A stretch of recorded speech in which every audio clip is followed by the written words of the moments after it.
Oke, halo semuanya, kembali lagi di kuliah kalkulus vektor. Kali ini kita masuk ke integral lipat 3. Nah, ingat lagi di integral lipat 1, kita bermain di fungsi yang domainnya di dimensi 1 gitu ya. Yang dimana prosesnya kita melakukan partisi terhadap panjang interval, sesuai lah dimensi 1 dengan panjang gitu. Nah, kemudian di fxy itu wilayahnya sekarang berdimensi 2, sehingga yang kita hitung adalah luas. Kan? Nah, sekarang kalau misalnya kita bekerja di dimensi 3, tentu sekarang partisinya itu berupa volume. Oke? Nah, pada dasarnya kan kita mengalihkan fungsi dengan partisinya gitu ya. Jadi fungsi dengan partisinya lalu kita jumlahkan sebanyak n partisi, lalu n-nya ini kita perbanyak lagi dengan cara memperkecil nilai dari. Nah, ini kemudian kita kenal sebagai integral di wilayah G. Oke. Nah, sifat-sifat integral seperti kelinearan dan macam-macam itu juga berlaku di integral lipat 3 ini. Oke. Nah, di sini yang perlu diingat adalah integral dari dimensi 1 A, B, F. Kalau F-nya itu positif, kita tahu ini menjadi luas yang dibatasi oleh fungsi F dengan tumbuh. Gitu. Begitu juga dengan integral lipat 2 dari R, F. Ini kalau F-nya positif, ini menjadi volume. Nah, kalau misalnya integral lipat 3, sayangnya kita nggak tahu ya, berarti kita perlunya satu dimensi di atas volume yang namanya apa kita nggak. Oke, tapi tidak masalah karena untuk uh, konteksnya bisa bermacam-macam, tidak harus luas maupun volume. Misalkan konteksnya F itu sebagai massa jenis dari benda G di suatu titik X, Y, Z, maka yang ini bisa kita kenal sebagai massa dari G. Gitu. Jadi konteksnya tidak harus serta-merta berupa luas maupun volume. Kira-kira seperti itu. Oke, nah sekarang kita mempunyai tiga variabel nih. Kalau di dua variabel kan kita mempunyai dua urutan ya, antara dx atau dy gitu. Nah sekarang di dv itu kita bisa x dulu, bisa y dulu, bisa z dulu. Setelah itu juga masih bisa dy dulu, bisa dz dulu misalnya. Jadi ini ada 6 kemungkinan kita punya tiga variabel. Nah, kalau misalnya G itu adalah suatu wilayah balok, maka kita definisikan integral lipat 3-nya seperti ini ya, memenuhi yang seperti. Nah, ini urutan-urutannya ini bisa ditukar-tukar ya untuk 5 jenis urutan yang lain juga berlaku gitu. Ini mengikuti ya kalau mau seperti halnya di integral lipat. Oke, contohnya misalnya yang seperti ini rasanya cukup sederhana ya. Intinya adalah kita mengerjakan integral yang paling dalam dulu, kemudian setelah itu kita mengintegralkan yang dalamnya lagi, baru diselesaikan. Oke. Nah, seperti halnya di integral lipat 2, kita juga mempunyai wilayah yang tidak bagus di sini istilahnya.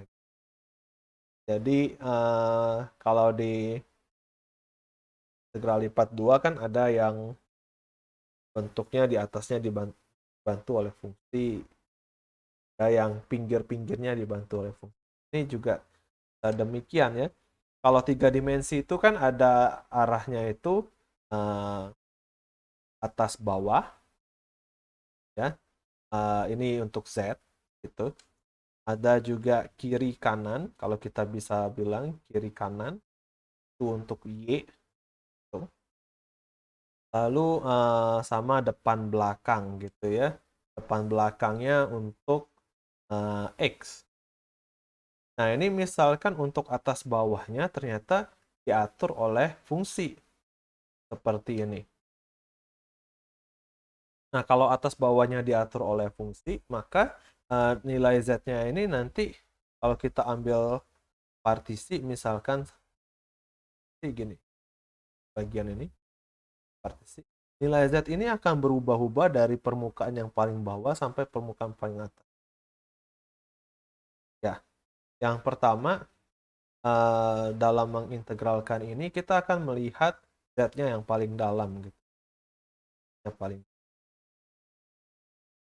Z-nya akan dari G1 sampai ke G2. Oke. Nah, kalau misalnya di integral lipat 2 saya bilangnya partisinya itu tegak lurus dari D yang paling luar, kita juga sebenarnya bisa melihatnya sebagai misalkan dx dy gitu ya. Kalau ini kan saya kemarin bilangnya tegak lurus dengan y gitu. Bisa juga kita memandang ini sebagai sejajar dengan x. Nah, pada dasarnya kita lebih menggunakan yang sejajar di sini ya. Berarti kita melihat D yang paling dalam. Misalnya seperti ini. DZ itu kan yang paling dalam. Jadi partisi yang kita lihat sekarang adalah partisi yang sejajar dengan sumbu Z. Oke. Nah, kemudian setelah melihat partisi yang sejajar dengan sumbu Z ini, kita akan mengintegralkan paling dalam dulu kan. Nah, karena batasnya ini tidak ada Z sama sekali, dan semua hasil integral terhadap Z di sini akan diganti oleh G1 maupun G2, maka kita tahu hasil integral ini hanya bergantung dengan X dan Y, yang kemudian kita bisa melanjutkan dengan integral lipat 2. Nah, untuk representasinya, misalkan kalau dA-nya itu maunya nanti dx dy, berarti kita akan mengubah-ubah X dan Y. X dulu baru Y gitu kan. Nah, X itu berubah-ubahnya gimana? Depan belakang kan? Depan belakang. Jadi misalnya kalian ambil sembarang partisi, boleh di sini, boleh di sini, boleh di sini pun ya. Ambil satu sembarang. Lalu dari partisi ini kita tahu nilai Z-nya dari G1 sampai G2. Lalu untuk X-nya kita buat partisi yang partisi ini bergerak depan belakang gitu. Gerak ke depan dan ke belakang. Oke. Gerak ke depan dan ke belakang. Nah, ini akan memotong bendanya seperti. Nah, sekarang kita tinggal lihat batas X ini berapa, batas X. Nah, setelah itu partisinya kemudian kita melihat sebagai satu kesatuan seperti ini. Sisanya adalah Y, pergerakannya adalah kiri dan kanan. Ini kita geser. Oke. Nah, kalau misalnya kita mulai dari Y baru X, berarti yang tadi partisinya awalnya sejajar dengan Z, ini. Ya. Nah, ini sekarang kalau Y dulu, ini ke kiri dan ke kanan dulu nih. Kita geser kiri dan kanan. Sejajar dengan.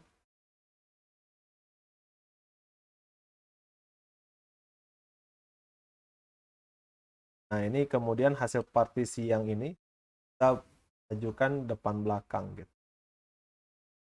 Kira-kira seperti. Oke. Nah, sekarang kita coba lihat contoh yang ini. Ini kita akan buat seperti yang di materi tadi. Kita integralkan terhadap Z dulu. Kalau kita integralkan terhadap Z dulu, seperti ini. Partisinya, kita ambil sembarang. Yang bawahnya itu terhadap bidang XY, yaitu Z-nya 0. Sampai ke yang di atas di permukaan silinder. Ini silinder ya. Dan silinder Z sama dengan akar 1. Oke. Nah, jadi kita akan mengintegralkan dari 0 sampai 1 akar 1 min Y kuadrat. Nah, selanjutnya terserah kita mau dx dy atau dy dx kan. Nah, di sini saya akan menggunakan dx dy. Pada dasarnya kita sebenarnya hanya melihat R yang ini ya. Kita buka, kita lihat R-nya. Tapi boleh juga dari partisi ini kalian pandang X itu kan depan belakang gitu ya. Jadi ke belakang dan ke depan. Seperti ini.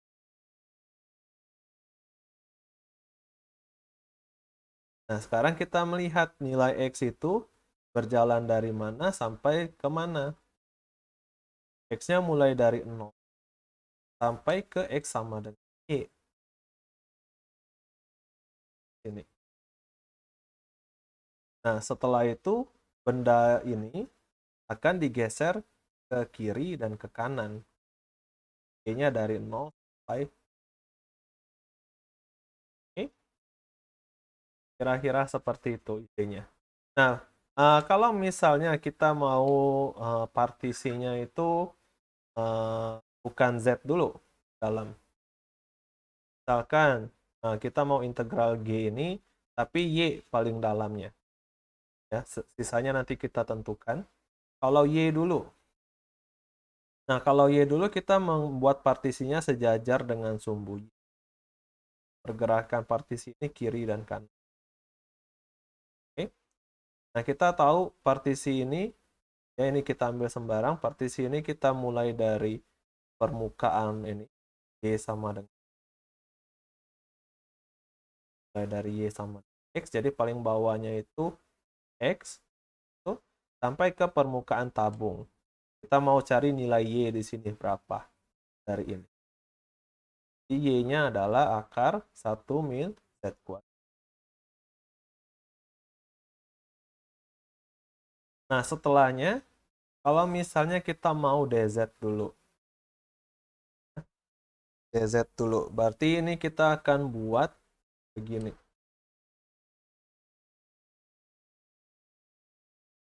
Ya kan? Kita buat naik turun gitu. Karena Z kan naik turun. Ya, yang ini. Nah, yang kita perlukan adalah X di sini, Z di sini berapa? Z yang paling bawah tentu 0 ya. Z yang paling bawah 0. Sampai Z yang paling tingginya kan di sini. Z yang paling tinggi ini terjadi saat Y sama dengan X. Dan kita mau mencari nilai Z-nya. Dan ini juga terjadi saat Y kuadrat tambah Z kuadrat sama dengan 1 berbareng. Jadi, kalau Y sama dengan X dan juga Y kuadrat tambah Z kuadrat sama dengan 1, kita punya X kuadrat tambah Z kuadrat itu sama dengan. Yang kita perlukan adalah nilai dari Z. Z-nya adalah akar 1 min. Oke. Nah, setelah itu partisi ini yang belum hanyalah X ya. X ini hanya depan belakang. X-nya mulai dari berapa sampai di sini berapa nih. Itu kalau Y-nya 1, X-nya juga 1 gitu. Oke, ini kalau Y dulu. Sekarang kita coba mainkan yang terakhir kalau X dulu. Ini saya hapus ya. Kita mulai dari X dulu. Sekarang kita mulai dari X dulu. Kalau X dulu berarti kita buat partisinya ke depan dan ke belakang sejajar dengan sumbu X ini. Ke depan dan ke belakang. Dan yang paling belakangnya di partisi yang sembarang tentu di X sama dengan 0 sampai ke bidang ini. Itu X sama dengan Y. Nah, kemudian ini terserah lagi mau Y atau Z. Kita coba Y. Ya. Y gitu. Kalau ini Y berarti partisi ini kita akan buat ke kiri dan ke kanan. Ya, pertama kita gambarkan di bidang YZ-nya aja. Lurus. Oke. Ini lurus, lalu ini ada. Enggak, ini juga.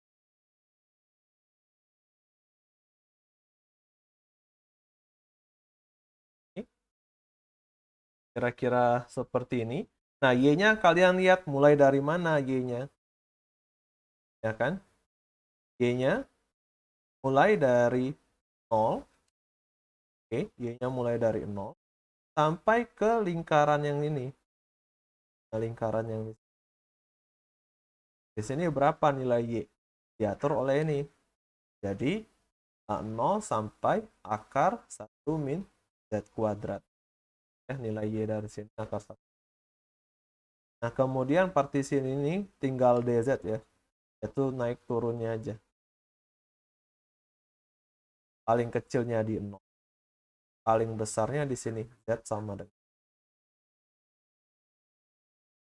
Oke, kira-kira seperti itu ya. Untuk menentukan batas-batas ini. Nah, itu yang tadi kalau kita melakukan Y dulu itu namanya XZ simple. Kalau misalnya kita melakukan X dulu kita namanya oke.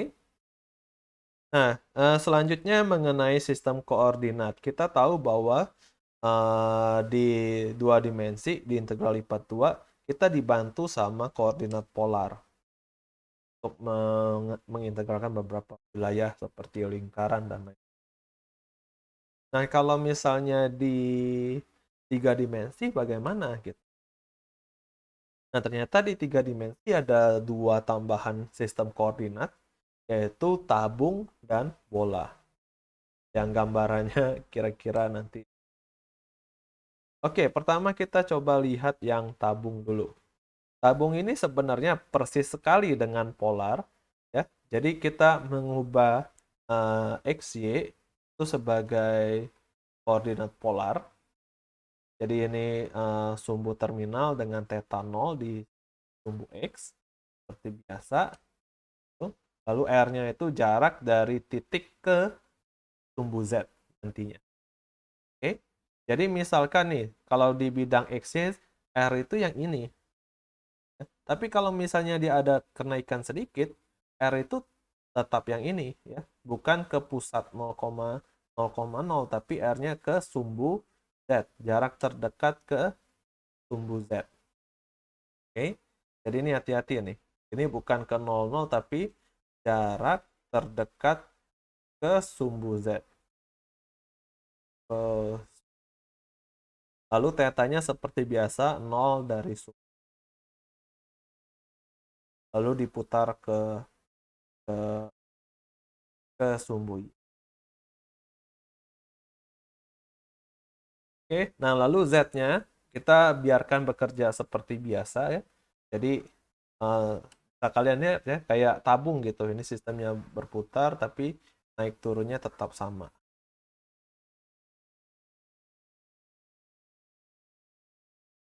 Nah, kemudian ini hubungan X, Y, R sama theta seperti yang kalian biasa tahu. Dan untuk integral lipat tiganya nih mengenai dv ya, seperti biasa kita hanya mengganti dx dy-nya menjadi r dr d theta. Gitu. Nah, pada umumnya sih z-nya kita buat paling dalam ya. Sebenarnya ini bisa ditukar.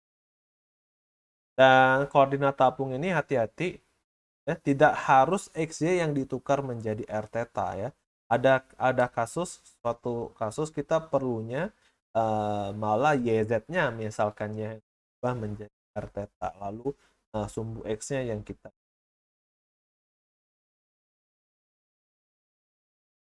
Itu nanti kalian bisa mainkan, setidaknya kalian tahu bahwa koordinat tabung ini bisa dimainkan ya, polarnya. Oke. Nah, ini penggunaannya kalau misalkan dari G ya, G-nya seperti ini, tentu lebih enak menggunakan koordinat tabung. Nah, wilayah XY-nya ini lingkaran. Nah, jadi kita memanfaatkan koordinat tabung. Caranya seperti biasa ya, kita melihat Z gitu sebagai yang paling dalamnya, sehingga kita bisa mengambil partisi sejajar dengan sumbu Z dimanapun yang kita mau. dan mengetahui bahwa partisi yang kita ambil mulai dari 0 sampai ke permukaan bola ini. Permukaan bola. Oke. Nah, ini permukaan bola itu Z-nya seperti ini. Kebetulan X kuadrat Y kuadrat itu bisa kita tulis sebagai R kuadrat.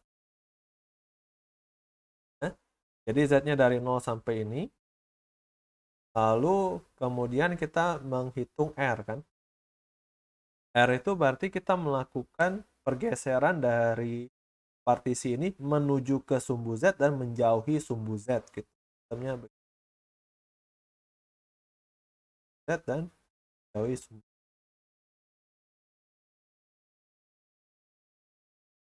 Dan kita tahu partisi ini akan bergerak dari R-nya 0 sampai R-nya 3.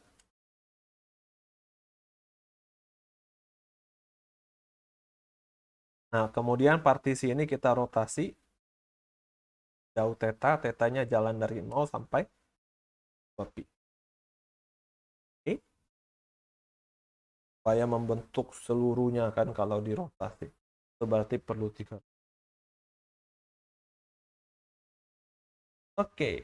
Selanjutnya mengenai koordinat bola nih. Ini sedikit berbeda dengan yang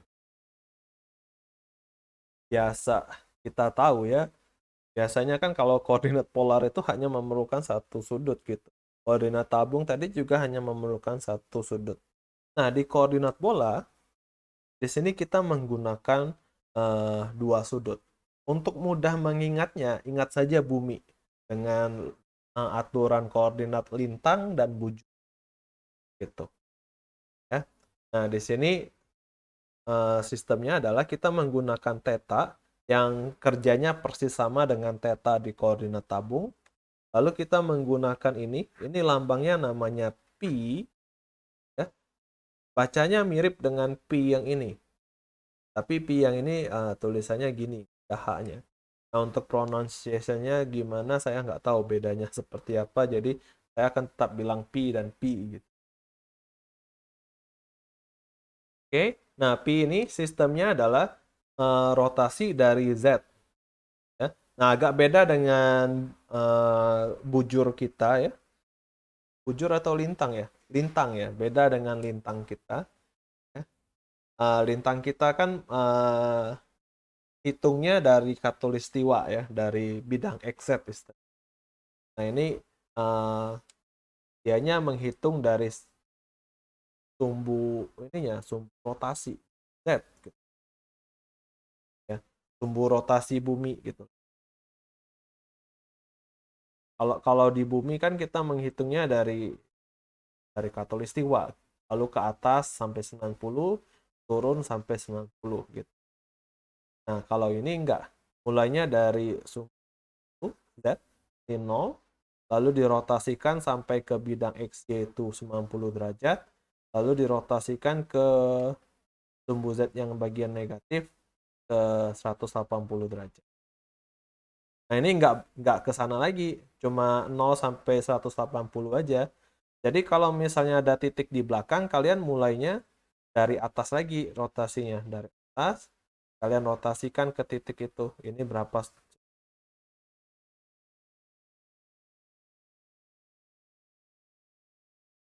Oke. Nah, selain dua sudut ini, satu lagi yang kita gunakan adalah jarak dari titik ke pusat 0,0,0 yang kemudian kita namakan sebagai rho di sini. Oke, jadi rho adalah titik ke pusat, tetanya seperti yang ditabung tadi, pi-nya itu dari sumbu yang diarahkan ke bidang X, ke arah titik yang mau kita periksa. Oke, nah lalu kita melakukan restriksi lagi seperti biasa, rho-nya kita buat positif, tetanya demikian. Oke. Nah, untuk ilustrasinya, kalau di koordinat Kartesius kita mempunyai X, Y, Z seperti ini, seperti biasa. Lalu kalau misalnya kita mau melihat ke koordinat tabung, ya, gambarannya jadi seperti ini. Jadi bagian dari tabung nih, perempat tabung. Ya. Dengan R-nya tentu jarak dari titik ini ke Z. Oke. Nah, ini dari gambar ini kemudian kita punya hubungan X dan Y dengan R dan theta sebagai segitiga. Kalau ini Y, X. Oke.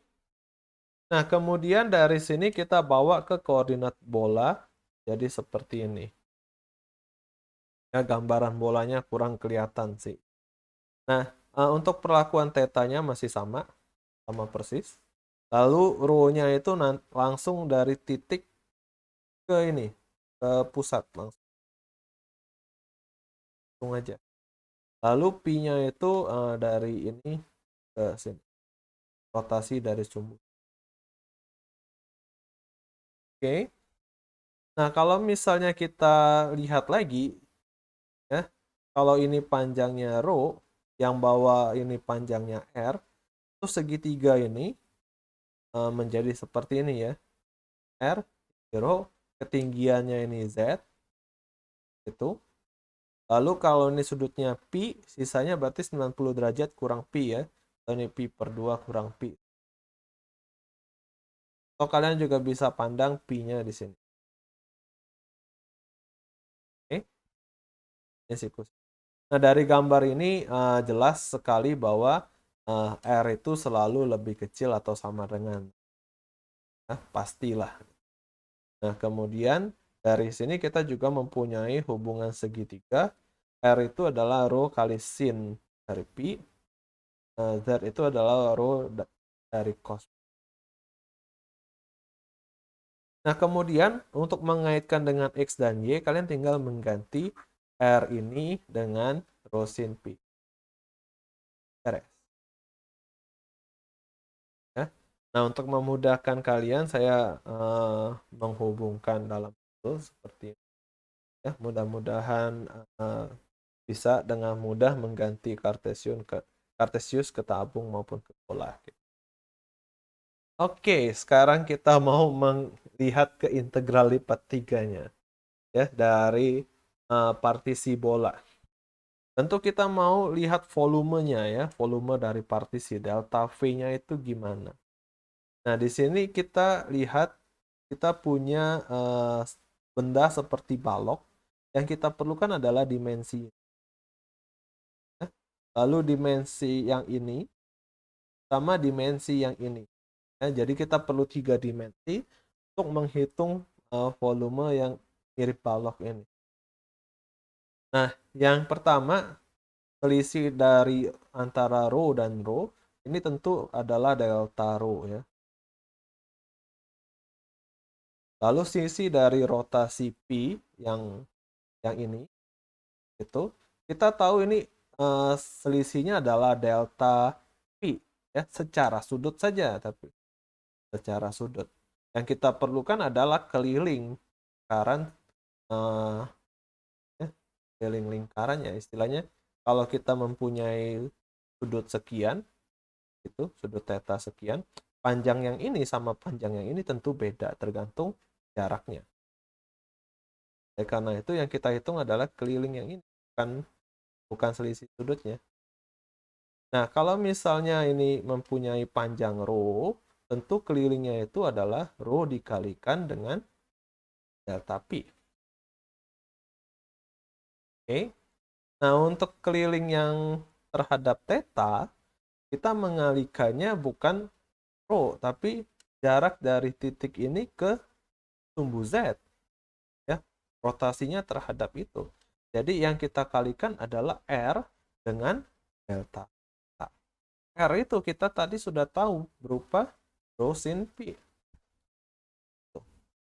Nah, jadi semua dimensi sudah tahu yang dimensi adalah R delta T.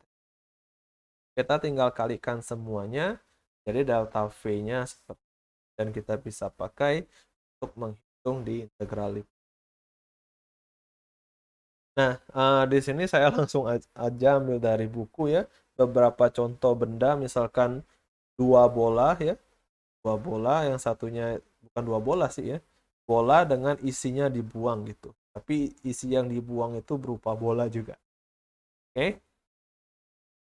Nah, ini yang pertama, kalau di koordinat bola, isi yang paling dalam itu adalah DRO. Jadi, partisi yang kita ambil itu adalah partisi yang mengarah ke pusat, dimanapun yang kita mau.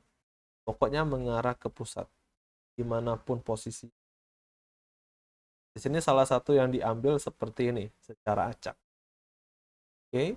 Kemudian kita tinggal lihat row-nya paling kecil berapa, paling besar berapa. Ini sudah diberitahu, row yang paling kecilnya adalah row 1, bola dalam, sama yang paling besarnya adalah row 2, bola luar. Oke. Nah, kemudian untuk selanjutnya adalah DP. DP ini kalian melakukan rotasi dari sumbu Z ke arah bidang XY dan sampai ke sumbu Z negatif. Gitu. Jadi anggap aja partisi ini bergerak dari sini dan ke sini. Nah, ini pergerakannya dari pi berapa sampai pi berapa? Tentu dari 0 sampai pi yang ini ya. Uangnya sama. 0 sampai pi. Nah, kemudian benda ini nanti bergerak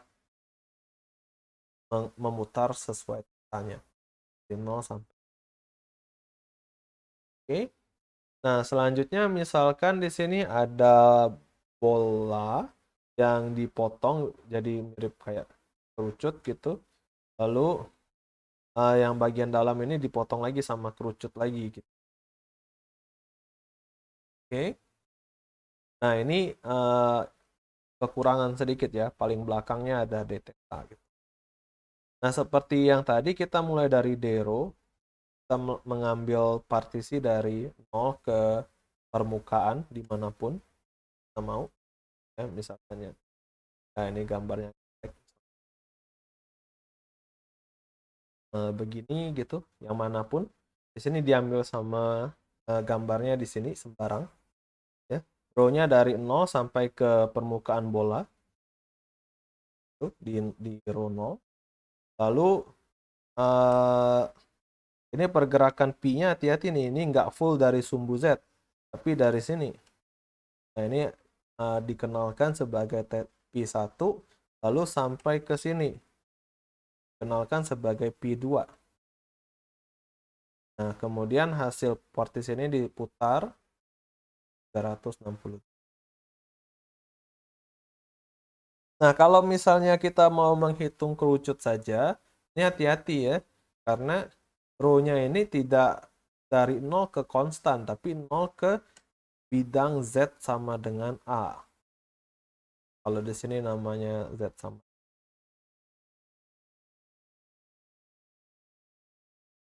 Nah, karena kita tahu Z itu adalah row cos Pi, maka kita tinggal ganti aja Z-nya itu row cos Pi sama dengan A.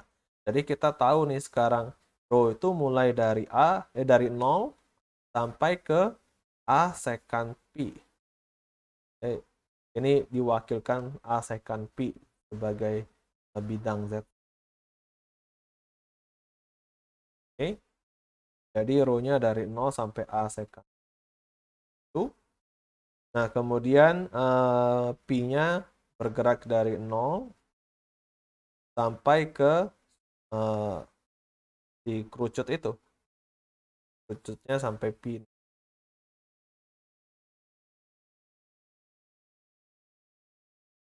Lalu diputar 300.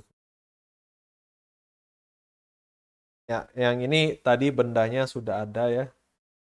Bedanya tadi ada bolong, nggak ada bolong, jadi kita tinggal pakai aja. Pi-nya di bawah jadi. Oke, selanjutnya yang terakhir. Tentang perubahan variabel. Ya, seperti halnya di integral lipat 2 kan ada mengganti dengan jadi UV gitu ya. Kalau ini juga ada nih, dari X, Y, Z jadi UVW misal. Nah, tentu kita memerlukan Jacobian ya nanti. Jacobiannya sekarang 3 kali 3 ya. Mengikuti saja yang atas kalau X ya X semua, X, X gitu. Kalau ini U, ya ke bawahnya U. Mengikuti aja. Ya, seperti halnya di integral lipat 2, kita mengganti dv yang awalnya dx, dy, dz atau urutan lainnya menjadi du, dv, dw atau urutan lainnya, itu perlu mengalihkan mutlak dari Jacobi-nya. Oke. Contoh misalkan ini, kita mau menghitung volume dari elipsoida seperti ini. Ya, berarti mau menghitung integral lipat 3 di R dari 1 dv. Nah, sekarang kita mau melakukan substitusi X-nya sebagai AU, Y-nya sebagai BV, Z-nya sebagai C kali W. Gitu. Nah, kita mau melihat nih hubungan UVW-nya seperti apa ya. Tinggal kita pindahkan aja X, Y, Z ke R. Kemudian kita akan mendapatkan bahwa UVW itu berada di bola U kuadrat tambah V kuadrat tambah U kuadrat sama dengan. Oke. Nah, perhatikan sekarang yang kita perlukan adalah Jacobi-nya. Ini. Karena ini AU saja, berarti turunannya hanya di posisi U. Ya, A 0. Y, Z-nya juga demikian. Ya, ini perhitungannya mudah lah ya. Kita menghitung determinan ABC. Dan selanjutnya ini dari dv-nya dx, dy, dz menjadi du, dv, dw dengan Jacobi-nya. Oke. Nah, karena ABC-nya sudah positif, mutlaknya tetap ABC. Nah, sekarang tinggal menghitung volume dari bola S dengan jari-jari 1. Tentu volumenya adalah 4/3.